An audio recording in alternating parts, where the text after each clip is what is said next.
अकोला जिल्ह्यातील यावलखेड परिसरातून एका अज्ञात युवकाची निर्घृण हत्या झाल्याची धक्कादायक घटना समोर आल्याने संपूर्ण परिसरात प्रचंड खळबळ उडाली आहे। रेल्वे ट्रॅकला लागून असलेल्या पुलाजवळ एका युवकाचा रक्ताच्या थारोळ्यात पडलेला मृतदेह आढळून आला असून मारेकऱ्यांनी अत्यंत क्रूरपणे दगडाने ठेचून त्याची हत्या केल्याची प्राथमिक माहिती समोर येते आहे। या भयावह घटनेमुळे सध्या यावलखेड परिसरात कमालीचं भीतीचं वातावरण निर्माण झालं असून नेमकी काय घडली आहे ही घटना पाहू।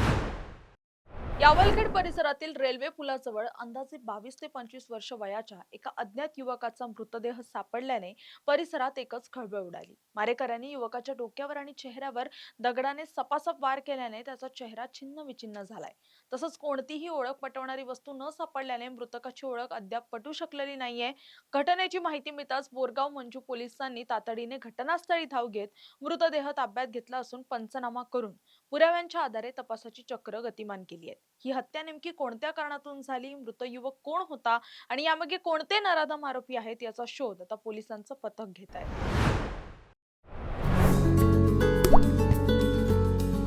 आता जोकासू एसटीपी या अत्याधुनिक जॅपनीज तंत्रज्ञानाने सुसज्ज quick installation, energy efficient, noiseless blowers, low maintenance या आणि अशा वैशिष्ट्यांनी परिपूर्ण जोकासू एसटीपी तंत्रज्ञान प्रकल्प उभारणीपासून ते विक्री पश्चात समाधानकारक सेवा देणारी भारताबरोबरच परदेशात देखील प्रकल्पांची यशस्वी उभारणी करणारी company Deccan water treatment private limited.